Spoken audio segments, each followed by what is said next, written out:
my dad was not present in my life because of the life that he was living at that moment.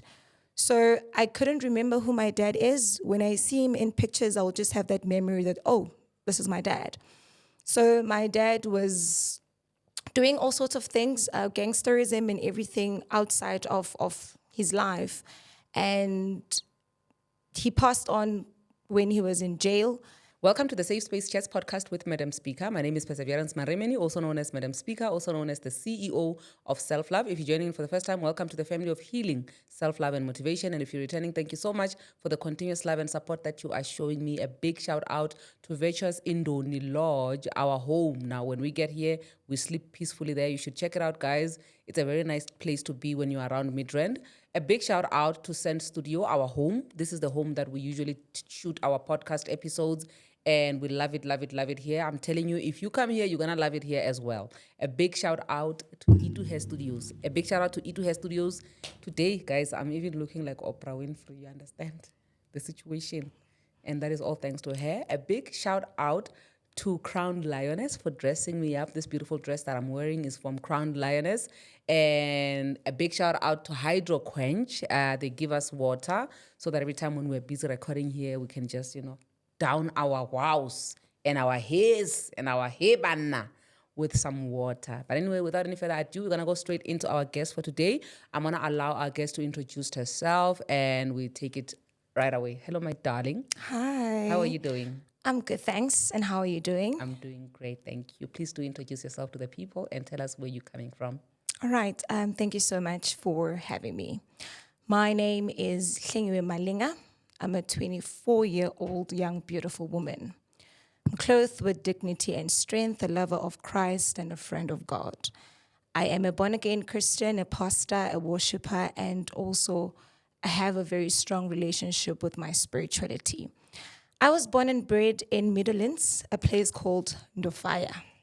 Very big. Hey, when you go to Soweto and you want Midlands, you'll never get lost. I was born and bred there, and I was raised by my late great-grandmother. May her beautiful soul rest in peace. She passed on in 2015 at the age of 94. So I'm coming from Soweto, like I mentioned, Midlands, and I was born in the year 2000 on the 21st of September. I stayed there, but due to unforeseen circumstances that transpired and that happened, it led me to so many things that I'm going to unpack today. For the first time, I'm going to be speaking of those things today. So my mother left me, abandoned me at a very young age. And as you grow up, they will tell you different ages. But it was between my months, between the month of 4, 5, 6, or 8. So I'm not accurate about those months. She abandoned me there, and my great-grandmother raised me. But then my father passed on in 2007 when I was 7 years old, and I was doing grade 1. I have a very blurry picture of who my father is. I don't know my father. I only know my father through pictures. And I'm a identical twin of my dad. When you see me, you see my dad. It's just that I'm a female version of everything. But with that being said, my dad was not present in my life because of the life that he was living at that moment. So I couldn't remember who my dad is. When I see him in pictures, I'll just have that memory that, oh, this is my dad. So my dad was doing all sorts of things, gangsterism and everything outside of his life. And he passed on when he was in jail.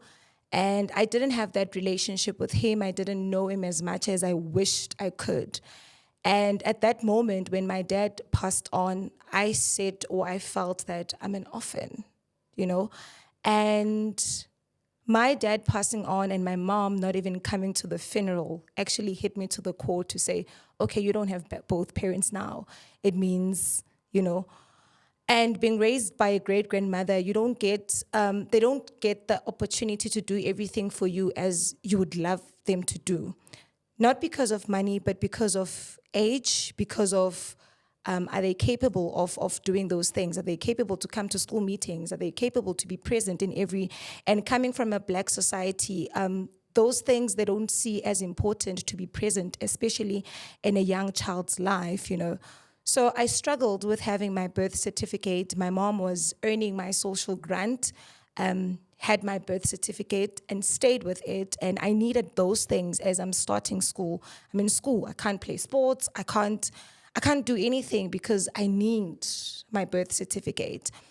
So my great-grandmother someday spoke to one of the doctors and said, this is a situation that I'm having. And that doctor came through to assist, to say, you know what, let's go to Home Affairs. I will help you to get the birth certificate. And then the process was like that. You know, the most devastating thing at that moment was that my mom stayed in Midlands. My mom knows where I stay, but my mom didn't come. My mom didn't be my mom. And as I was growing up, I think I thank my spiritual parent, Apostle Makanya, who was present as a mother, you know, raising me spiritually. You know, when you're spiritually grounded as a young person, it's not as easy to swerve away from what God is instilling in you and planting in you. And once you are being taught who God is at a very young age, you stand and withhold that. And at that moment, I knew that in God, ayikho intandane. In God, I know that I am not motherless, I'm not fatherless, but in Him, in His presence, I find all of that being nurtured in me. And not forgetting that my grandmother, who is my mother's father, was playing her role. My family was there. They stood up for me in a way that at some point I didn't feel the gap that I don't have both parents in my life. But going to school, having friends, my mom this, my dad this, everything just comes into, okay, who am I? Because I lost the sense of my identity not having to have my parents in my life, present in my life. But you know what? I always say this was a blessing in disguise. I don't think I would have been this kind of a woman if I stayed with my mom. Because right now, I look into certain things that might had happened if maybe she decided to abort me, or I don't know, but the nicest thing is she took me back to my family, not to strangers or an orphanage where she can just drop me and just leave, you know. So fast forward, me growing up, I want to build a relationship with my mom, but there's a wall between my mom and I. She is afraid of building that relationship, and everything is just a norm to her. Let's just move on. Let's just carry on. It doesn't matter anymore, you know. It's that kind of a thing. I've never sat down with her and said, what really transpired? What really happened? Because I felt like you owe me an explanation. And even though I won't be able to change what might have happened, but at least tell me what happened for you to be in this state and for you not raising me, you know. So she's very distant. She's very cold. She's, you know, a thing of I'm trying, but you're not meeting me halfway. And you stay close to me, you know where I stay. Maybe you see me some days or maybe you don't. But what I know is that I've got other two siblings after me. So my mom's parents thought that I'm staying with her all along. Okay. They never knew that I'm staying at my father's place. So my sister, who schools around the area that I stay in, someday visited my grandparents and spoke about me and said, Hlengiwe. So my other name is Nomfundo that she gave me. She spoke about me. And they asked her, where is your sister? because we thought she's staying with your mom. But my mom now said I'm staying with her mom. So my grandparents separated. Her mom is staying somewhere else, and then my grandfather married another woman. So my mom said I'm staying with her mom when they asked. If I don't visit just like my sister does, then I'm staying with her mom. The story changes time and again. And then my sister told them, she stays in Midlands. And then they came to come and see me. They got the shock of their life that you are alive. You are here. How old were you during that time? I was 20 years old. And at that moment, I was just like, I'm here. What do you mean?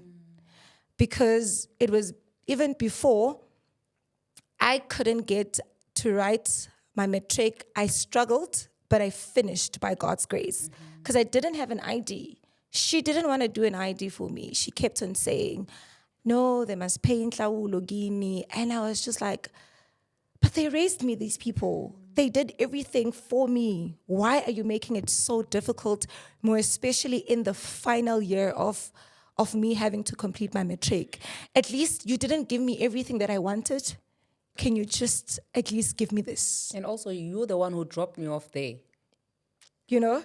So at least just give me this one gift to complete my matric. Then I'm fine, you know? So they came, they visited, they saw me, and we started building a relationship. We just, you know, the relationship of, okay, let's just take things slowly. But they've been very supportive from that day till thus far, you know. But it has been a journey, a very difficult one, a very hard one, where your mom will say, even when you get married, you will need me. I need to be there. So, I will do as I want because you are my child, you know? And it's a thing of, but you were not there. You were not present. So what makes you feel that you have the power and you're so dominant to take over everything that you want upon my life? So currently, I took a step of my healing journey, and I've never even shared with my grandmother to say I'm going to see my mom, but I did that. And when I got there, I don't know if she you know, when someone has a fear of she's old now and the way she looks like she has made it. Am I in her level? You know, because even when I got there, she was so uncomfortable. She was so uncomfortable of the place that she's staying in. And I was just like, I came to see you. I don't care about the circumstance that you find yourself in currently, but I just came to come and visit you. And I got there and I sat down, and you know, the Spirit of God is always going to lead you into the right thing that you need to do. And I took my last 1,000 rand and I bought her groceries. And after that, I left. For me, that was a healing. For me, that was, I'm letting it go. Everything that, I'm forgiving you, even if you did not apologize for everything that you put me through. But I'm releasing everything. And that gave me peace to say, now move forward with ease and with grace and find yourself, because I don't want to find myself in a position where I am a successful young woman, but that thing is pulling me down. That thing of not letting go and forgiving is going to pull me down. But it was a thing of, let me start on a clean slate and let it go. Sure. So now, your mom, when you did this gesture of you just buying her groceries, did it mean anything to her? Because sometimes people shut down so much that even the smallest things that you do, they don't mean anything to them. It's more like you're trying to show off. Like, how did she receive that? She was very grateful. She was very grateful, I should say. But it's a thing of, do you love me? do you miss me? It's like a thing of you are playing victim in this entire thing. And I was the one who went through the trauma of not having you in my life. But you constantly gonna ask me, do you love me? Do you miss me? Can you call me? Remember, this person has never been part of my life. So it's not a thing of actually having to call you every day. And it does not mean that if I don't call you every day, I don't love you. But what I did was me doing it out of the bottom of my heart and not actually buying you to be present in my life. Yeah. Because it seems like for you to be in my life, I need to do a gesture. And it was just that day because there was something that I was releasing out of my heart. Yeah. Have you ever had a conversation with your siblings about being raised by your mom, how that has been like? So currently my sibling is 18, doing grade 12, and the other one is, I think, 3 or 2. So I've never had that, because I don't have a relationship with my siblings. Okay. I don't. So I have never had any conversation with them. Probably in the future, you'll probably have these conversations. You know, I'm thinking, there's a friend of mine that I once had a conversation with, and he was raised by his mom, and his dad was not available. The dad was with the other family. He had 2 wives, you know. So he always had that void and he was envious of the other siblings from the dad's side because he felt like they had the luxury of having the father there, right? But growing older, that's when the brother actually said to him, listen, you were better off without this man because what he exposed us to is what actually damaged us. When you look at me and you look at yourself, it's not that I don't desire to be something similar to what you are or even better, but one of the things that kept me stagnant in life is having this very man in my life, you know?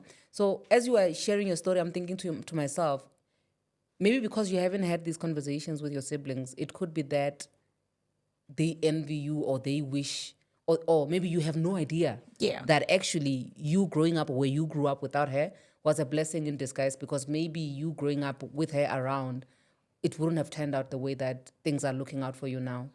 True. Sure. True. And when you're now having this relationship with your grandparents, right? And they come into your father's side of the family, how's your father's side of the family receiving them? They're actually receiving them very well. They're actually receiving them very well because the mother of my father is the present grandmother that I have from my paternal side.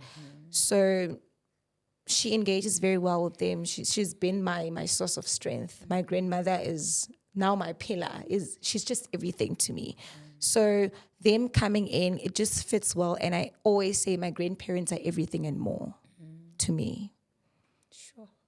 Do you have any other siblings like from your father's side? I'm the only child.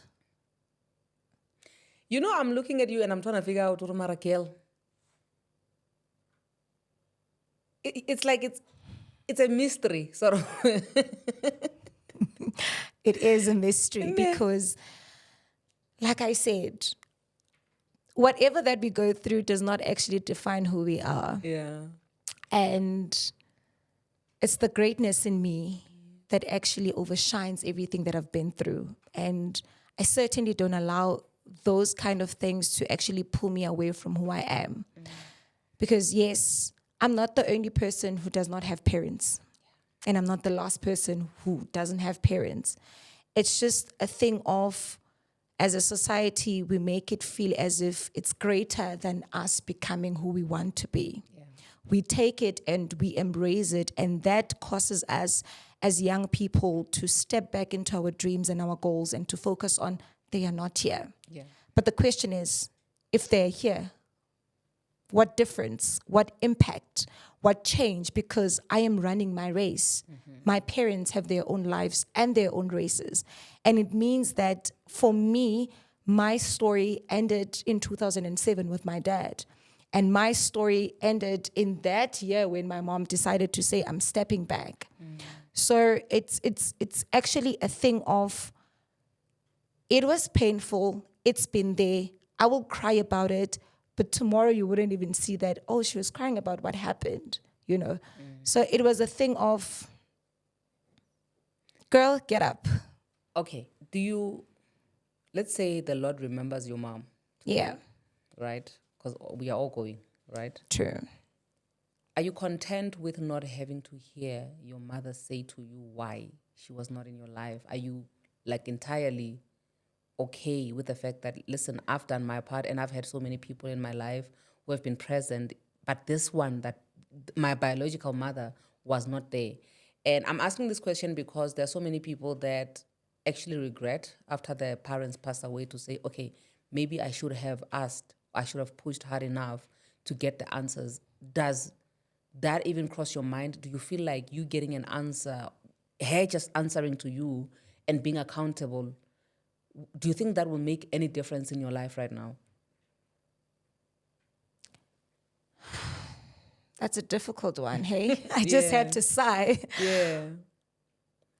If the Lord were to remember my mom today, I'm content because I tried my level best and I'm still trying. I think it's entirely up to her because I even assured her, I'm not here to question you. I'm not here to guilt trip you. I'm not here to say, but this, but that. I'm here to hear what really happened. Why?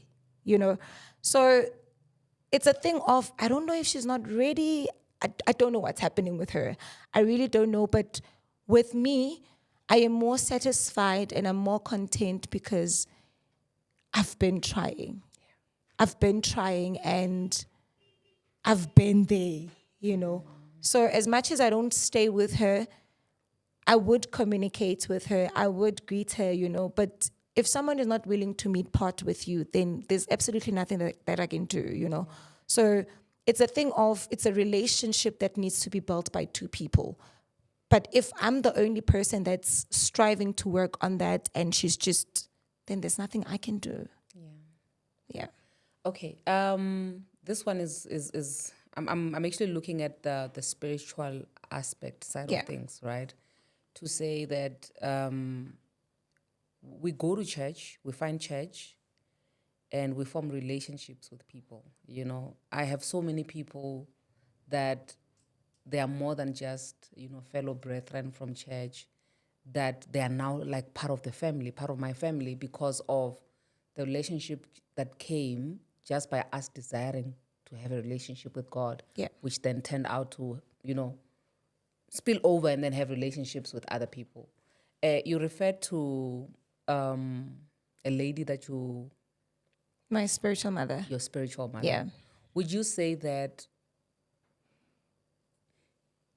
not only do you feel like the gap of a spiritual parent is there's somebody standing on it, but also the gap of a biological parent, she's standing on it because of her presence? Or the two are completely different things? Because the two are just completely different things. Because there's a part where she just plays and and there's a part that my mom would play. So even though physically she is there as a spiritual mom who's going to fit me spiritually and maybe physically be there, but they can never be entirely there. So there's just a point where she plays and a point where I feel like my mom was supposed to be present in this point and play her role, and be a mom. Because as much as spiritual parents are there in our lives, in our journeys, how many are we in the church? Yeah.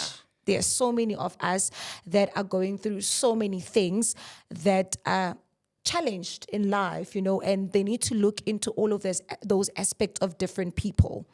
And you find people that are spiritually grown in a point where a pastor does not even intervene to say, okay, she's fine. Yeah. Because me being a pastor at church and the position that I hold as a junior pastor and a worshiper, it's always a thing of, you are strong because you're a pastor. Yeah. You are strong because it's always those things. And I always don't like to use the word strong because it does not give me room to be vulnerable. Yeah. It does not give me room to be myself. Instead, it's seen as you're being attacked by the enemy. You don't pray enough. You don't read the word enough. And it's not that. Yeah. It's just one of the things that as people, there are things in life that will have to challenge you and challenge your faith. And you always need to admit to say, now I am not okay. Do you remember the one time that you felt like I really, really need my mom?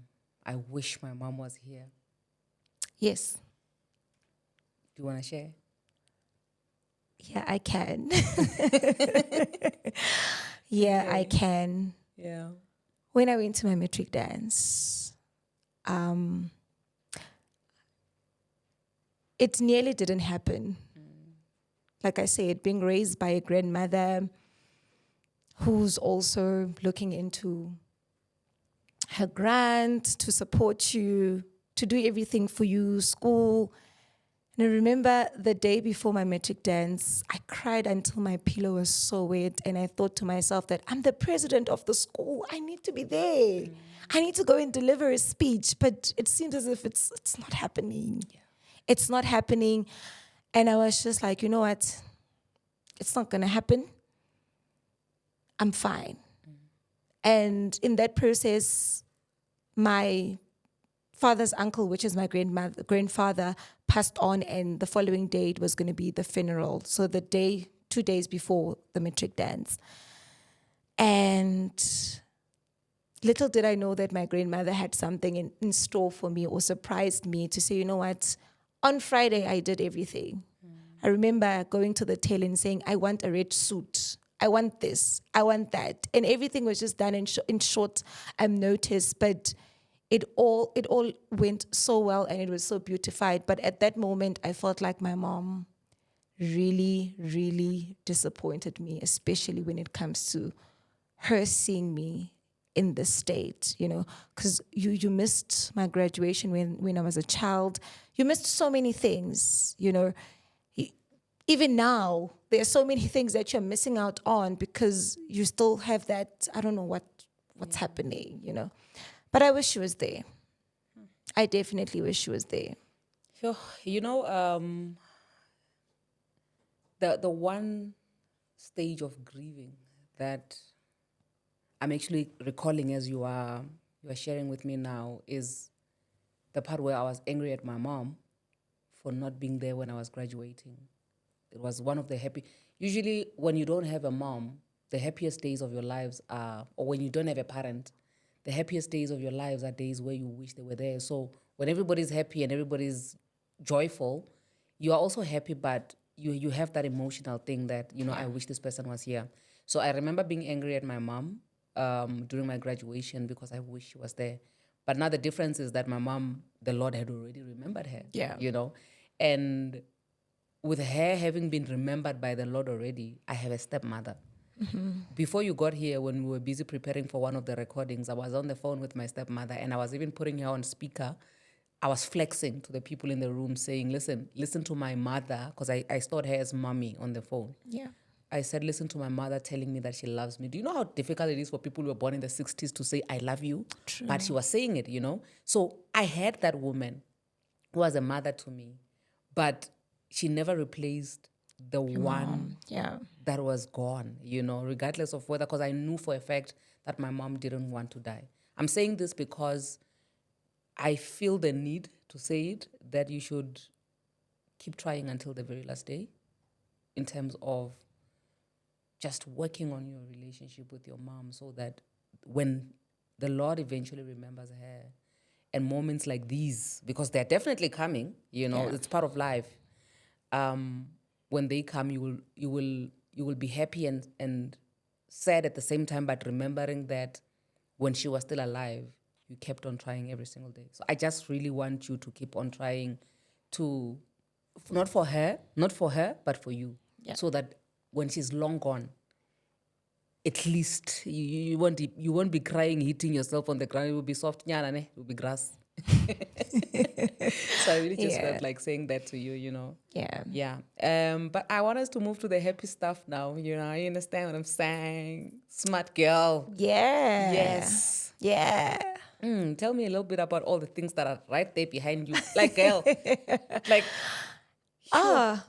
Actually, I didn't think I'll get into modeling because I studied it as a hobby. but goodness and mercy is actually following me now. It was just the thing of, I know I've got a beautiful body.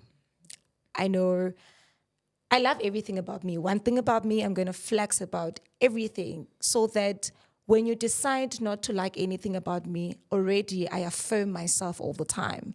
I already tell myself on a daily basis that, girl, you are beautiful. You are blessed. You are beyond anything that anyone can say to you, you know.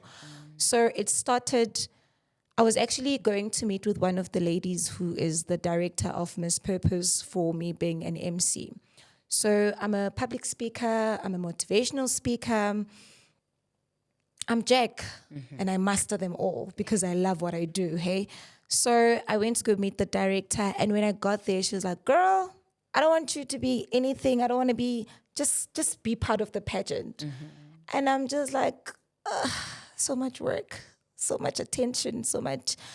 And then I started there. I got into Miss Purpose, and that was last year, actually. I got into Miss Purpose, and little did I know that I was going to win. It was just one of those journeys that I was now finding who Hlengiwe is. Beyond me being in the psychology field, what I've been through actually made me to pursue psychology, by the way. So beyond me being in the psychology field and always hearing people's stories, that for me was one of the hobbies that I actually enjoyed. And started doing photo shoots, started working with different brands, and went to Miss Unity. That was just this year, early this year, around March. Yeah, March. And then hoping to enter Miss South Africa next year. I'm striving for that. I'm working towards that. But it's just been a beautiful journey. And as you see those crowns as well, inspiring model, public figure, second princess, you know, it's just been amazing. It's just been amazing.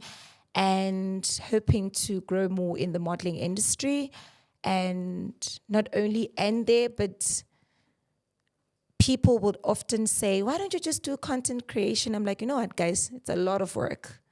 I need to edit. But if I win Miss South Africa, I'm done with all of these careers. I'm focusing on now being a content creator because it's like, it's interesting, but it's quite a lot of things for me because of my other commitments. How do you know that content creation is a lot of work? It's a lot of work because Have you tried it and you saw that it's a lot of work? I've tried it. It's a lot of work. Hey, sister. I need a PA for that. I need a PA for that. I've tried it, but I've not given it a chance. Okay. So if I give it a chance and see how it works, I'll actually love it. Okay. Yeah. But at the right time, I believe you will. Actually, Yeah. by the time you get to it and you do it, you'll actually realize, it's not like, Yeah, because I'm not focusing on other things. Now the thing Yeah. is, I'm focusing on so many things at once. So for me, it's just like, yeah. How's it like being a girl of many talents? Because, clearly. It's amazing. It's amazing because you don't only inspire yourself, but the people that you inspire pushes you on a daily basis to get to where you want, you know. So it all comes with hard work and perseverance. This is what I always say. Every dream and goal that has ever been reached begins with just a step and the belief that it could be attained. So it's a thing of, I know I'm good in this. I know I'm great in this. I think I was watching one of your videos where you're speaking about a calling and a gift, you know. And I don't want to sit on myself knowing that I'm great in doing this, knowing that I can dominate, I can be whatever that I want. And if I fail, it means that I'm good enough because I tried it and it worked for me. And it's a thing of, don't sleep on yourself. Yeah. Do it. Yeah. Even when people are not watching. Do it alone. Do it broke. Do it sad. Do it when it's even hard. Just do it. You know, sometimes I wake up and I feel like, but I'm doing it. Yeah. Sometimes I feel like, Because here it is, one thing about healing in your life, sometimes you feel like I'm 100%, I'm over everything. And the next day you feel like everything is just starting from the bottom, you know. So it's amazing. It's amazing because it's fulfilling my heart.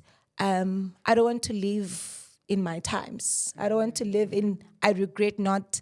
So every opportunity that comes my way, I make sure that I excel with it. Yeah. Sure. I hear you, girl. And I'm so proud of you. Nay? Thank you. So, I'm actually thinking about this, your journey, your walk with God. You're a pastor, a young pastor. Yo, girl. And you are into this modeling. Yeah. Right? There was a time where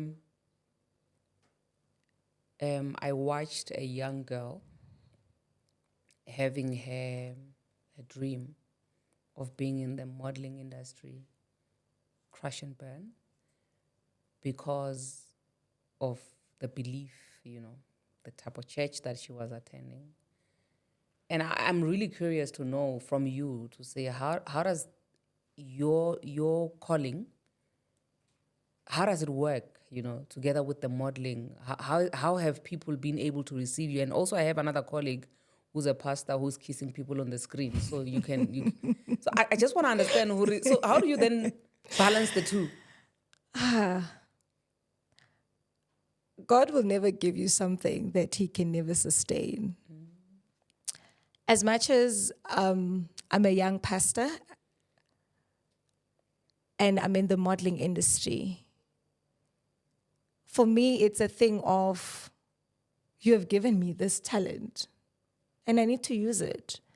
I need to enjoy everything in the land of the living and make sure that I do it in the right way. And my church has no problem with that. Maybe they do. They don't tell me. But I don't think they have.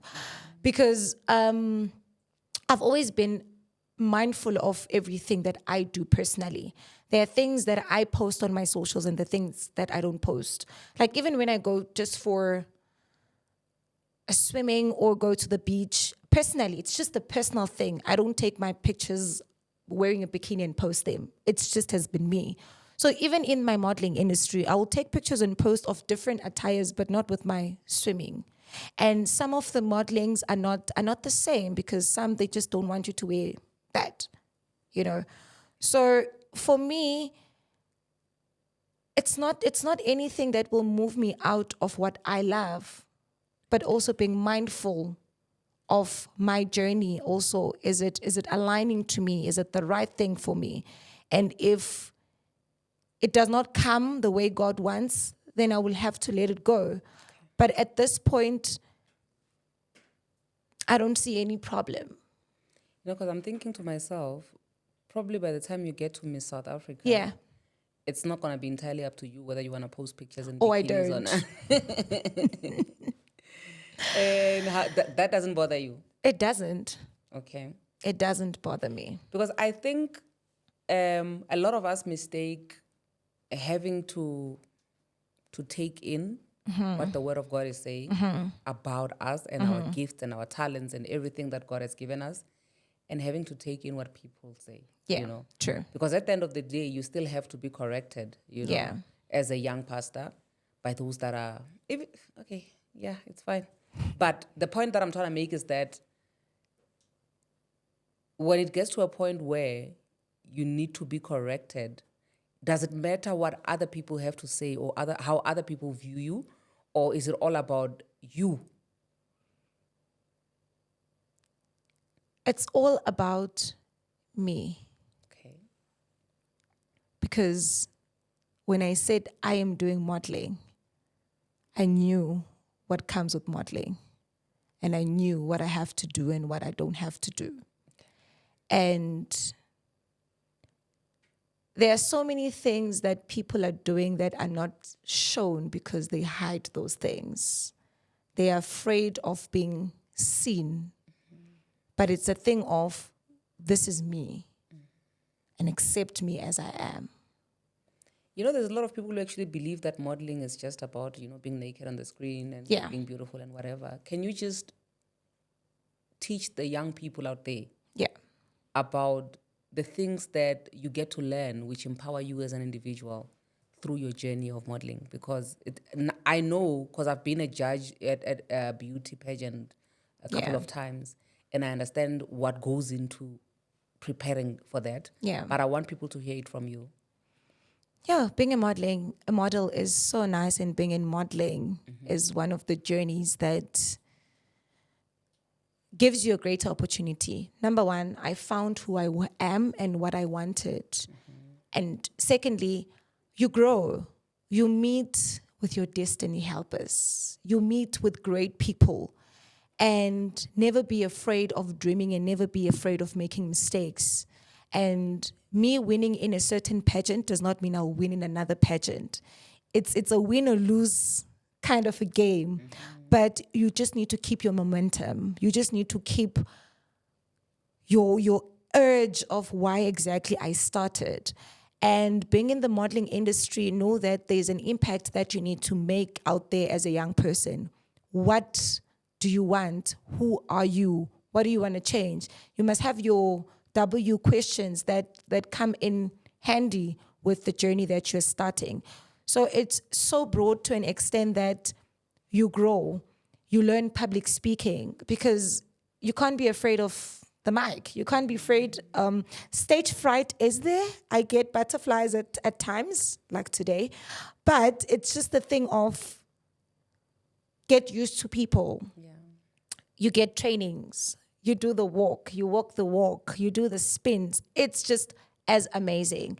And if you're willing to grow and to, you get opportunities to go to brand organizations, or have, those conferences, those seminars. So it's more of not only walking down the stage, but living the model life. Your social media pages, you need to make sure that they're clean.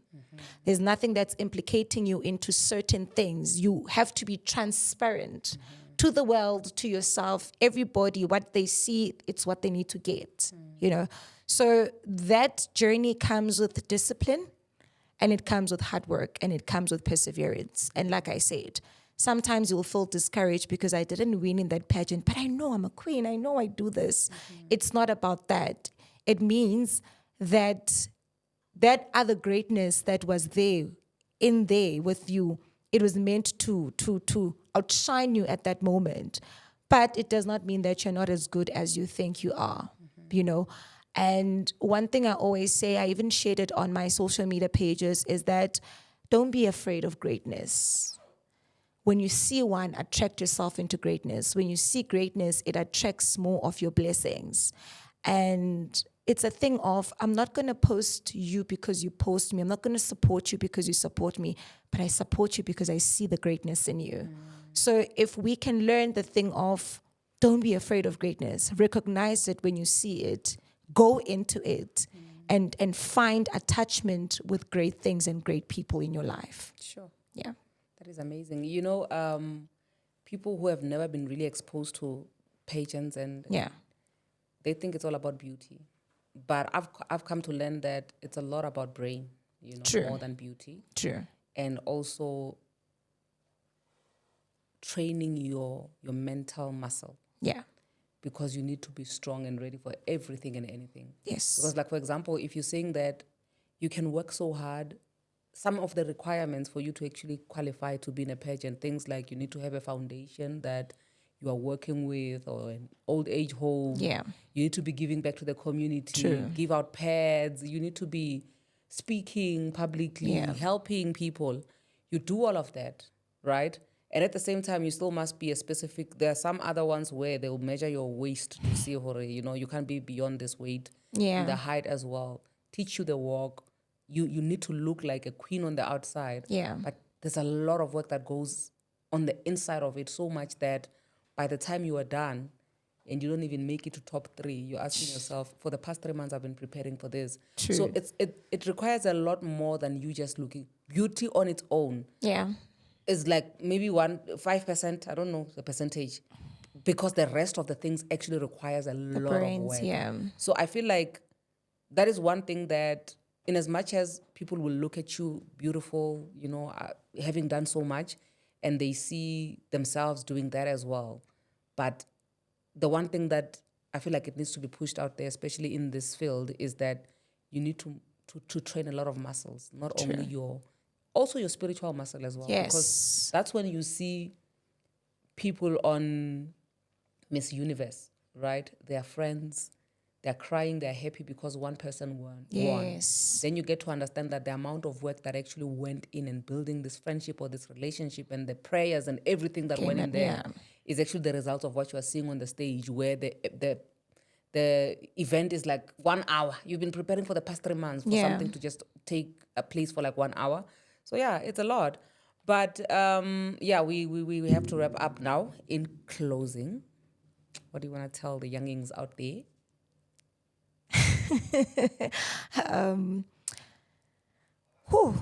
I've said a mouthful actually, hey? Yeah. But more than anything, don't sleep on yourself. Go out there and make the best version of who you are. Leave a mark. There shouldn't be any other person that is just like you. We are doing almost the very same thing all over the world, but with you, it's different. It has a different mark. It has a different touch. Go there and get up and make a difference and just be you in the space that you're in, wherever life plants you at. Bloom with grace. Sure. Yeah. That is deep. Yeah. Yeah. I'm taking that for myself as well. Yeah. Thank you so much. Thank and where you do people very get you on social media? So I am Hlehle Malinga on Instagram, Hlehle Malinga on Facebook, Hlehle Malinga on TikTok. And yeah, I don't have Twitter. Twitter will ambush you. Yeah. No. Okay, so those are the only platforms where people can Yeah, get a those are hold the of you. only platforms I am at, yeah. No, we're gonna check you out there so that when you do your next pageants, Yeah. we'll be out here looking out and rooting and vouching for you. And thank you so much. I have my little sister in mind, when I'm looking at you sharing, because she was born in 2003. Yeah. So she probably relates a lot with you. And what I've seen with her is just, the back and forth of, it's like miniature version of the challenges that we face, especially with our spiritual life.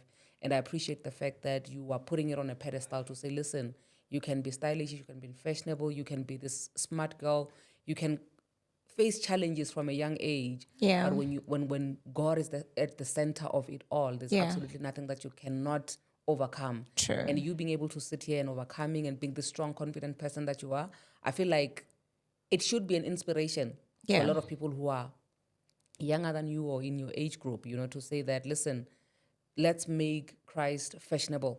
Yeah. Because he really he takes your burdens. He makes it so much easier, True. So I really appreciate you sharing with us. Bazalwane, I think we're going to have to end it here for tonight. I'll see you guys. Actually, these episodes air during the day, so I'm going to have to end it here for today. I'll see you guys on the flip side. God bless you and good night. Mwah.